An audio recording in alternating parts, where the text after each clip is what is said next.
Hi, I'm Charles Phillips, and this video is about what is punk. To help break up what people think it is, to help further expand the definition of what people think it is. But before I do, I would like to spread a little bit of knowledge that I just found out, which I think is really funny. According to Webster's Dictionary, there's two different styles of how you define punk. One being punk, a noun. Any prepared substance, usually in stick form, that will smolder and can be used to light fireworks, fuses, etc., etc. Two, dry, decayed wood that can be used as tinder. Three, a conch, like being conked on the head really hard. Or four, a spongy substance derived from fungi, amadou, A-M-A-D-O-U, amadou, or touchwood. And then there's the slang definition of it, which is punk, a noun, slang term, something or someone worthless or unimportant. A young ruffian or a hoodlum. An inexperienced youth. A male partner of a gay man. An apprentice, especially in the building trades. That one I think is actually kind of funny. In prison slang, it is a passive male inmate, especially one who is used for sex by another male inmate. Punk rock. A style or movement characterized by the adaptation of aggressive or unconventional and often bizarre or shocking clothing, hairstyle, makeup, etc., and defiance of social norms in behaviors usually associated with punk rock music and fans. A punker. An erratic, A-R-C-H-A-I-C, erratic, a prostitute. So those are what the dictionary defines as being punk. Kind of weird thinking about it, those are all over the spectrum. And that's kind of what punk is. Punk is a spectrum. Punk is not just one thing. It's, let me pull up a page real quick. And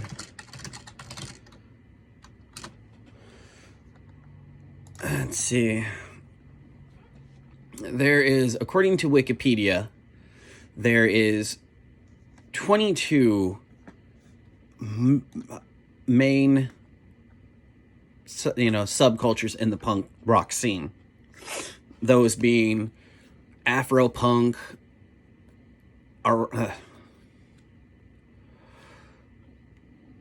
anarcho-punk, art punk, Christian punk, crust punk, death rock, garage punk, glam punk, hardcore punk, horror punk, oi, peace punk, whatever, queercore, riot girl, skate punk, street punk, tagwacore, never heard of that one, throw punk, punk-infused subgenres such as two-tone, anti-folk, and Celtic punk, which has a subgenre of itself, of Scottish Gaelic punk and Chicano punk. Then there's Spanish raw punk, and main group 22 is labeled as melodic punk, which has 13 subgroups in it. Death cabaret, Latin punk, cowpunk, dance punk, folk punk, gypsy punk, pop punk, punk blues, punk jazz, punk metal, rapcore, ska punk, and ska-core, and synth punk. Okay? That's just how the music is laid out. Each one has its own defining characteristics that separate it from everything else. Each one has its own fan base, or, for lack of better terms, a uniform that goes with it to differentiate you from each group. And that's what most people think of when they think of punk. When most people think of what a punk is, they think of the uniform first. They think of your battle jackets, your patches, your pins, your spikes, your studs. And punk is not a uniform. You don't even have to wear the uniform to be punk, which is great. It's, as Webster's slang term defined, it's a movement and a style. It's not just any kind of movement. It originally started out as a subculture in the 1970s in New York. And even back then, when the punk movement really started in CBGBs, which, yes, is where it started its full head of steam. There's no doubt about that, and anybody who really says otherwise is wrong. There was an entire subdivision of what these punkers were. When you think of punk, most people think of, like, the Ramones, Sex Pistols, The Clash. You don't usually toss around names like Patti Smith, The Talking Heads, Blondie, because the way they dressed was not the punk uniform.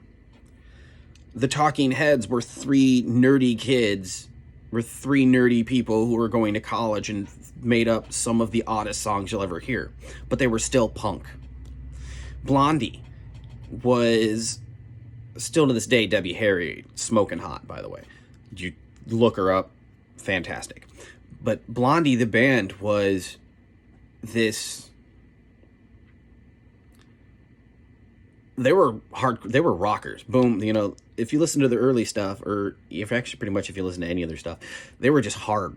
Boom, boom, boom. But at the same time, Debbie Harry was wearing dresses. She was glammed out to the T when she'd be on stage.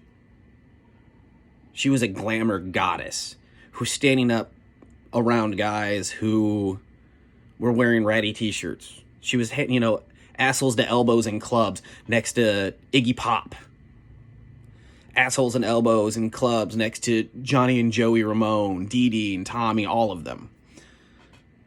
And I feel the Ramones is where you start to get what the basic uniform is. Your knee-hole pants and black leathers, your leather jackets, your dark sunglasses, your ratty band shirt, and your jeans that have holes in them. As there was also bands like Television, the Dead Boys, and other bands that brought that to the nth degree.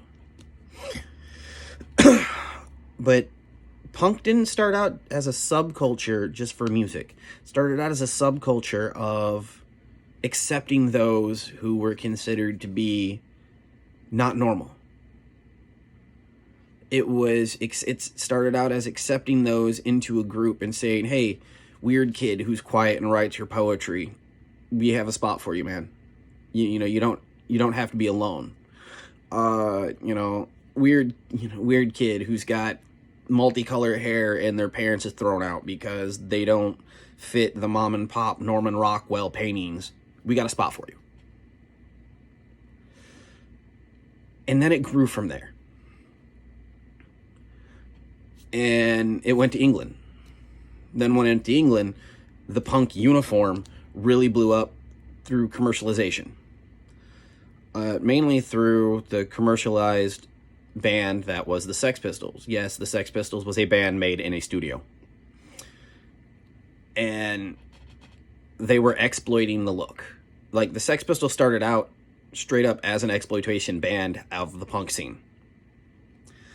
And then they became icons of the punk scene.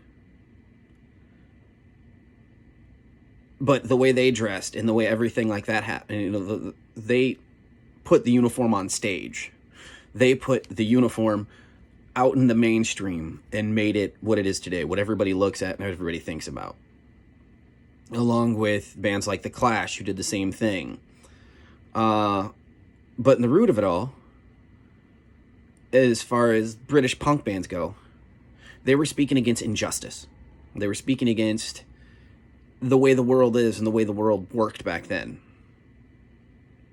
And they had a message to send. You know, anti-Thatcherism. They were anti-monarchy. You know, anti-exploitation, which is something that really came from the working class, which is also where you get skinheads from. Skinheads originally, not Nazis, not neo-Nazis. The skinhead movement was about the working man movement, about how the working man knew they were getting fucked over. So the working man bonded together and the working man made a uniform. I really hate that term, uniform, by the way, to identify who was who and what was what and how you stood by them. Something that's been done for countless centuries, something that's been done since human beings first existed. I guarantee, you know, Atuk, the caveman, was back at his cave and like, you know, we all have to dress the same so we know we're all the same tribe. It's tribal culture. It's tribal mentality. You see that everywhere you go. But the workingsman movement in Britain helped inspire a lot of how the punk sound was there. So that's a history. And that's where punk's always been. Punk is, I like to I like to put it in what I call the 3 pillars of punk, or the 3 pillars of being punk. Pillar 1, not standing for injustice. Punks don't stand up for injustice. They stand for the little man down the road. They stand up for the guy who needs it. They look at oppression and they look at the government and all the oppressors and they say, fuck you.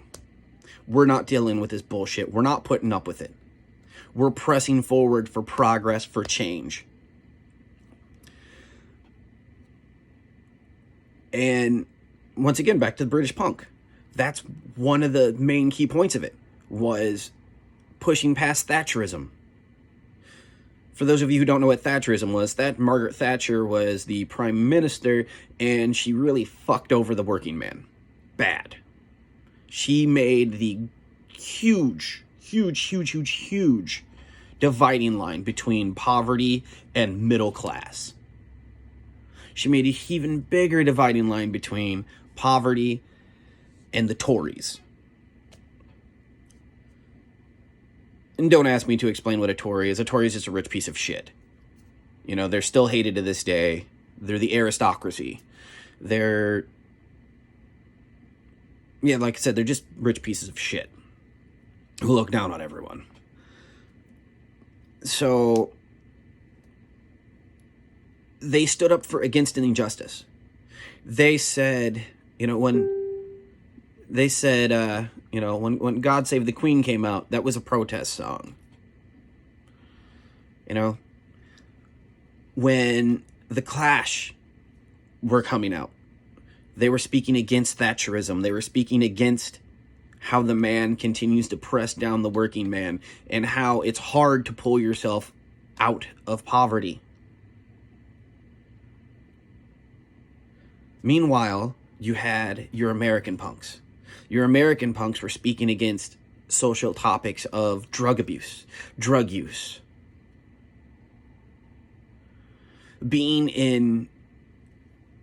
growing up in a family situation that wasn't good. One of my favorite songs from the Ramones is Merry Christmas, I Don't Want to Fight Tonight. That song is literally about just wanting a peaceful Christmas. It's about not wanting to have an argument. It's about not wanting your night to be ruined by yelling. So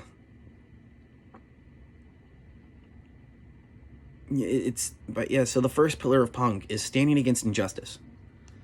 Hell, if you look back through time, and you look how the Revolutionary War happened. The early American colonists, by this definition, were punks. By the definition of a style or movement characterized by the adoption of aggressive, unconventional, and often bizarre style of shocking clothing, hairstyle, makeup, and the defiance of social norms, behaviors, and usually associated with punk rock movement, when they just didn't have punk rock. George Washington, he'd have been a punker by this definition, by the slang definition. He'd have been, Ben Franklin, he was a punker by this definition. Thomas Paine, straight punk, boom. By this definition, because they stood against the social norms of the British government.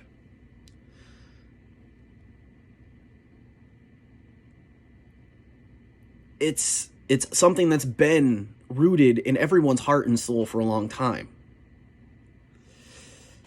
But if you look through, all revolutionaries are punks. All revolutionaries are punks.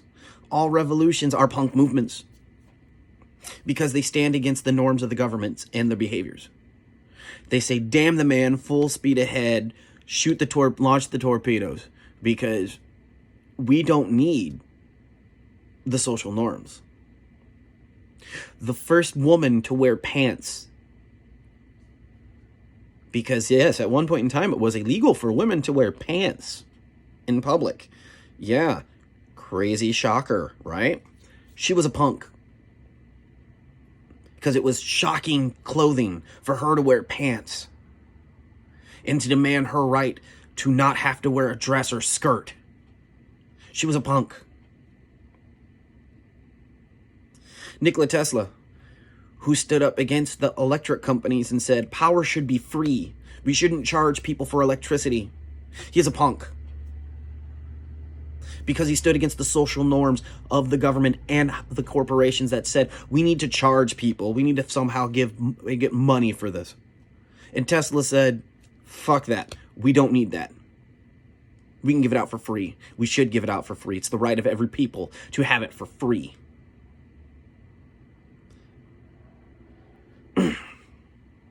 And that's standing up. That's a small injustice. Injustice isn't just slavery. Injustice is the wage gap. Injustice is the fact that you don't help that guy on the side of the road with his car or stop. You're committing a social injustice to that person when you see a car off to the side of the road and you don't at least stop and ask if they need help. Even if you don't get out of your car, slow down, roll down your window, and ask them if they need help. And yes, I know in today's day and age, that's dangerous behavior. That's illustrated as being bad and dangerous. But it's still, you're committing a social injustice. Because what if that person was racing off to the hospital to go see his newborn kid? What if that person was racing to the hospital to go see their father or mother or brother or sister or grandmother, etc., etc., etc., for the last time? And them waiting there on the side of the road, they lost their chance. That's a small injustice. An injustice is not helping people or making sure that other people are, stopping, an injustice is also when someone's oppressed.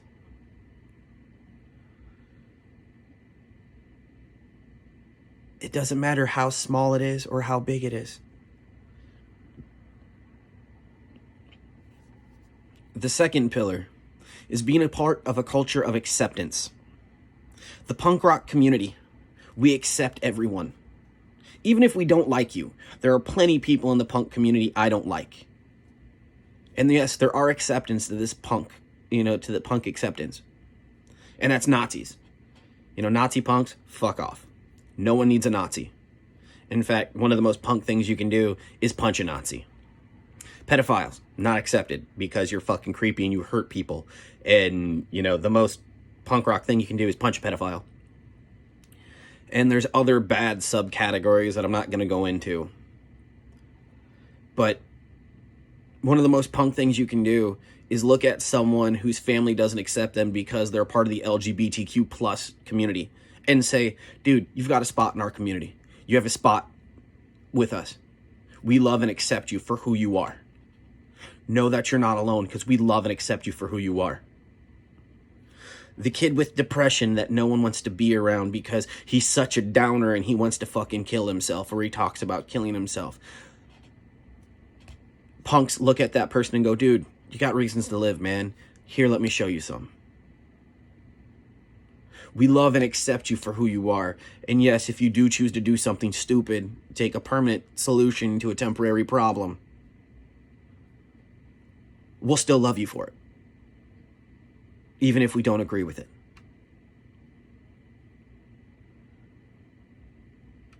Being a punk is all about acceptance. I didn't know where I fit into the world until I was accepted in my local punk community.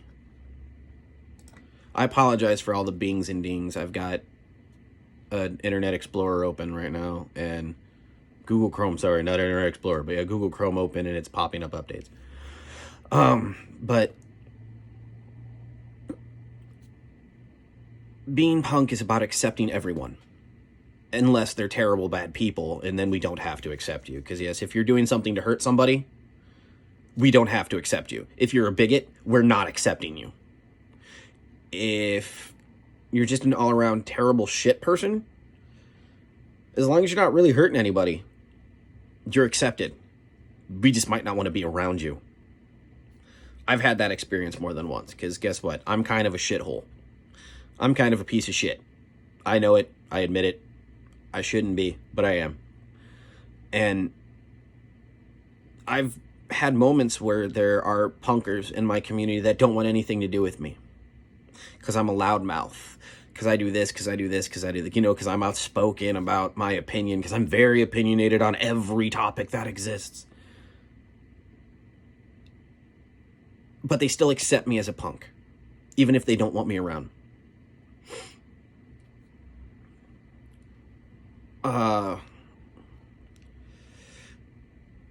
And that's really one of the core, like that's one of the key core parts about being punk is love and acceptance. Love and acceptance. Looking at people regardless of religious faith, regardless of skin color, regardless of social standings, socioeconomic standings. We accept you. We have an open spot for you in our community. If you feel like you don't belong, go find your local punk community. Go find your local punks. They'll find a way to accept you. They'll accept you for who you are, even if you don't think they will.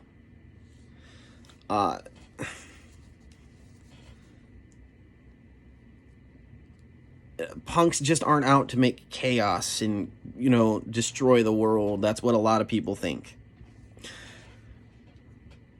They're out to accept and love. And then the third pillar of being punk, is being true to yourself. The punk rock community is about being true to yourself. That's why there's no one specific uniform. That's why there's no one specific code of conduct. That's why there's no one specific anything about being a punk, because you have to find out who you are on the inside and be true to yourself. And yes, as open-minded as the punk rock scene is, it's not 100% open-minded. It's not 100% rainbows and lollipops and everything in between. It's hard for people to, one, come to terms with themselves of how they are. It's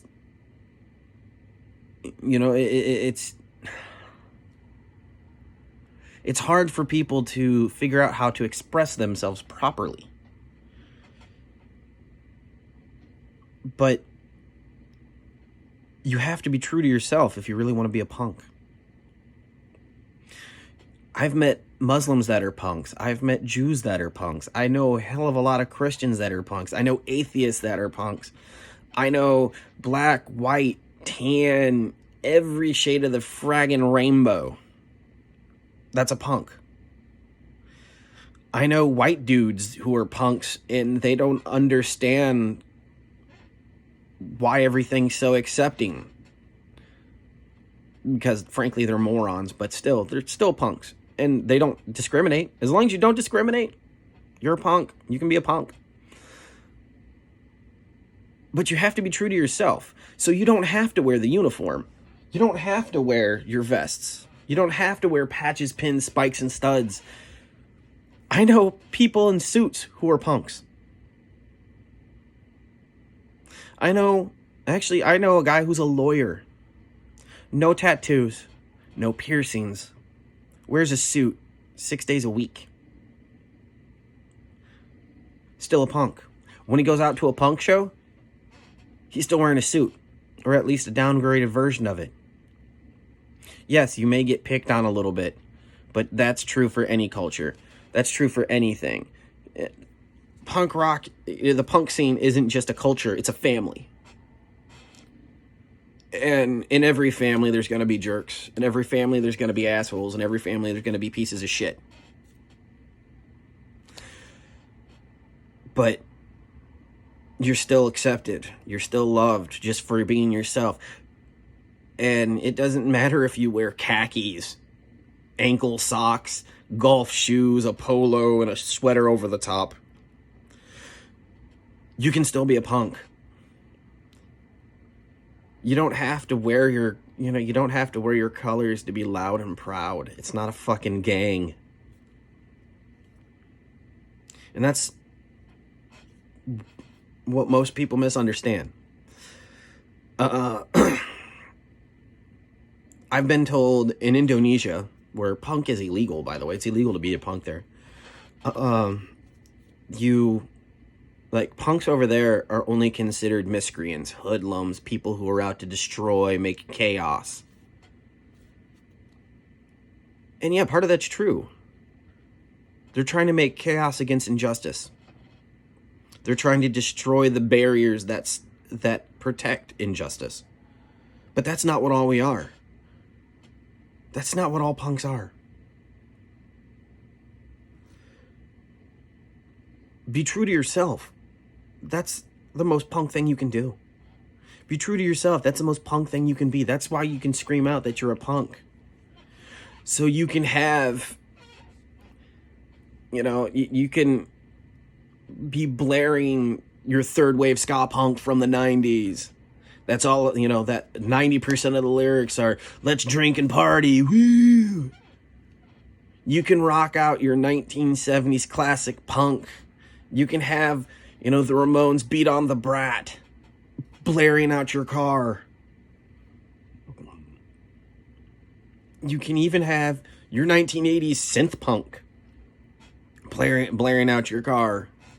It doesn't matter. No one in the punk community that's a real punk judges you for how you act as a punk. The most unpunk thing you can do is say, that's not punk. Sorry, you're not a punker because you don't do this. You're not a punker because you don't wear the uniform. You're not a punker because you don't have tattoos. You're not a punker because of this or that.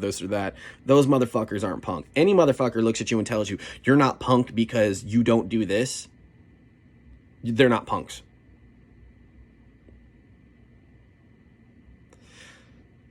As long as you follow the 3 pillars of being punk, you're punk. You stand out against injustice. You speak against it. You don't have to go to protests and rallies. You don't have to have a sign in your front yard that says this matters or that matters or this matters or free Tibet. But seriously, free Tibet. You don't have to. Just speak against it. Stand against it. When people say, oh, well, we need to bring back slavery, which I have heard in the last few months at the grocery store, which is fucking ridiculous. Speak against it. Pillar 1, stand against injustice. Stand against injustice. Don't stand for injustice at all. Run towards the injustice and say, fuck you. 2, be a part of the culture of acceptance. It doesn't matter if John Brown khaki wearer shows up at a punk show. Don't tell him he's not punk because he showed up in khakis. Don't tell him he's not punk because he doesn't wear the uniform. Don't tell anyone they're not punk because this is how they believe or that's how they believe. Accept them, love them, tell them they matter. Tell them how important they are. That's the most punk thing you can do. Tell them how important they are. You're important as shit. Why? Because you exist. And because you have a mind. Because you can think for yourself. Because you're not a toy. You're not a toy person. And 3, be yourself. Be true to yourself. It doesn't matter if yourself wants to wear dresses and heels and makeup. Do it. Because you're comfortable. Because that's who you are. That's the true you. The true you is comfortable in dresses and high heels. The true you is comfortable in a suit and tie. The true you is who you are. Just as long as you're not a piece of shit.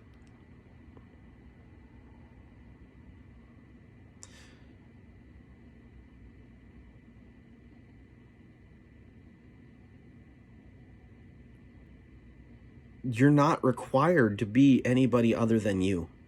And if someone tells you the you are isn't punk, they're not punk. And being a punk is not a bad thing. Being a punk is one of the greatest things you can be. True story. True story. Okay.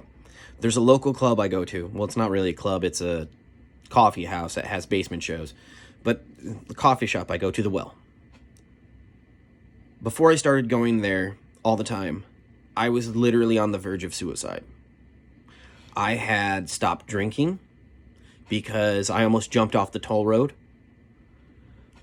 I had lost almost all of my friends because I couldn't be a part of the party scene and not drink.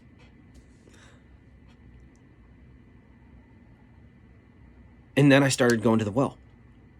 I was invited to The Well by one of my friends who organizes the shows, Pat Quigley. Pat Quigley, you're an awesome person. Keep on doing what you're doing. And I've never felt more acceptance in my entire life than when I walked through those doors and they said hi and they introduced themselves. The people there introduced themselves. They didn't judge me for being a loudmouth piece of shit.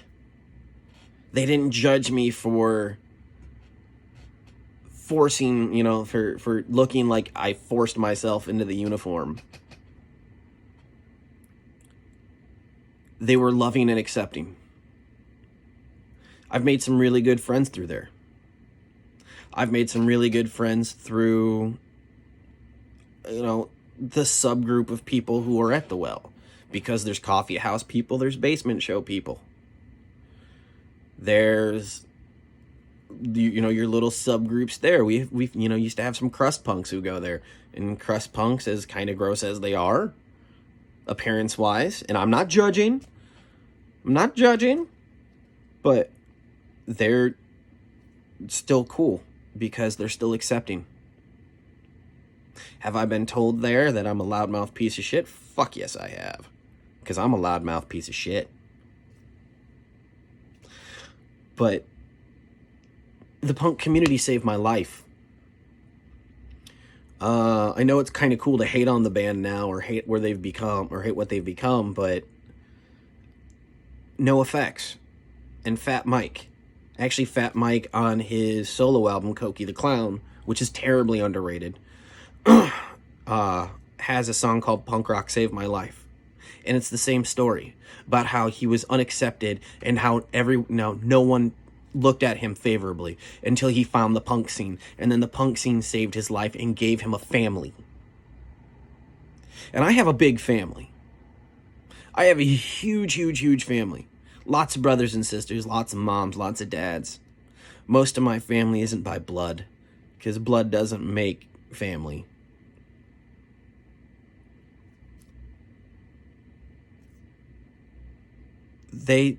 The punk scene saved my life.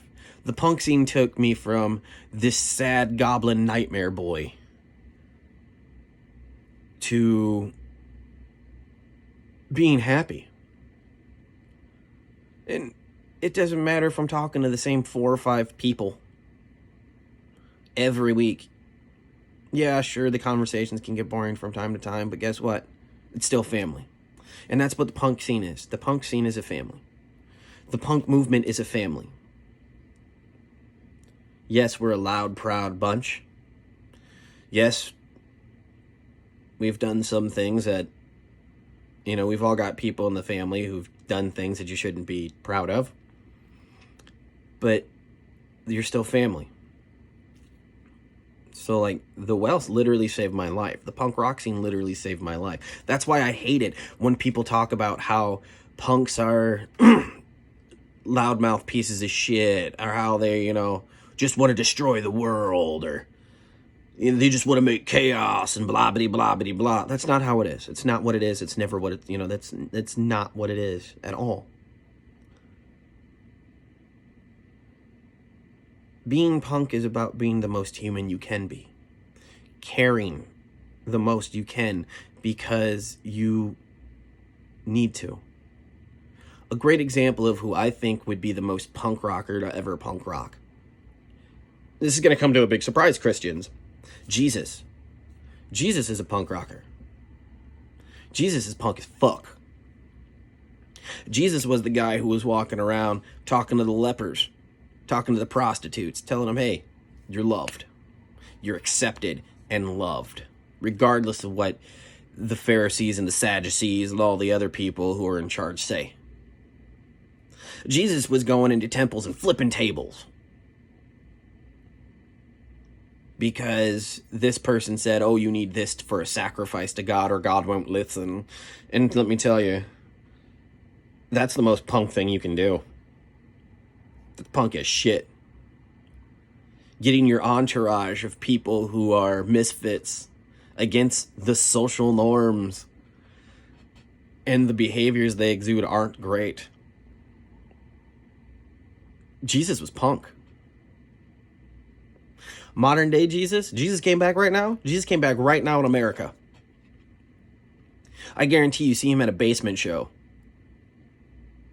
I guarantee you see him in every basement show you go to.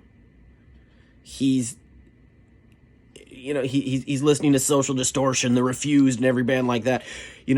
Jesus would be in the anti-flag mosh pit because he's accepting everyone and he's loving everyone. But at the same time, I want to see aggro Jesus, shoulder check some people in a mosh pit. I think that'd be really cool. But that's a side tangent, and I apologize for that side tangent. But, once again, it's 3 pillars of being punk. Stand against injustice of any kind, of all kinds. Being a part of a culture of acceptance, unless you're a Nazi or a pedophile or a rapist or anything bad. And then the most punk thing you can do is punch them. Punch a Nazi, punch a rapist, punch a pedophile. And 3, be true to yourself. The most important one, be true to yourself.